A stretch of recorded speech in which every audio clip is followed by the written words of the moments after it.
ပါရှင်ဒီနေ့မနက်ကတော့ပေါ့ဒါဝရရှင်တဲ့တကားဆေးရုံမှာဆိုရင်ထိုက်စင်ဖို့အတွက်ပေါ့နော်ဒီကောင်လေးကတော့ဒါကားတင်နေရလို့ဖြစ်ပါတယ်ရှင်ဒီကောင်လေးအကုန်လုံးတိုတယ်ဆိုရင်တော့ဒါအမြင်9ပေအကြီး6ပေဦးမှာအဖွင့်ဝင်တိုးတွေဦးမှာဒါတိုတယ်ဟိုပါပေါ့နော်15ချက်လောက်ရှိနေပေါ့ဒါငွေရဆက်စစ်တွေမှာဖြစ်ပါတယ်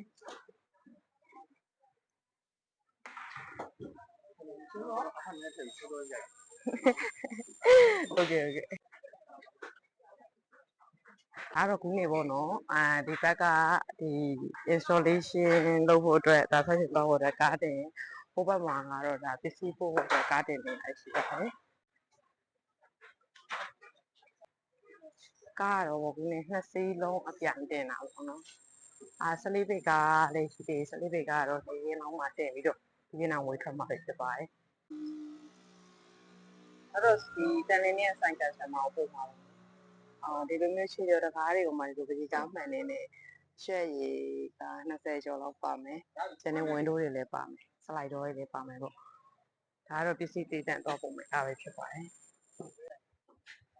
ဒီလိုမျိုးကတင်ဝေါ်တွေလည်းဒါဝယ်လို့ရှိမှမှာလို့ရပါတယ်။အားလုံးကျေးဇူးတင်ပါတယ်ရှင်။မားတို့ရှင်မတပည့်အမဝယ်လို့ဖြစ်ပါတယ်ရှင်။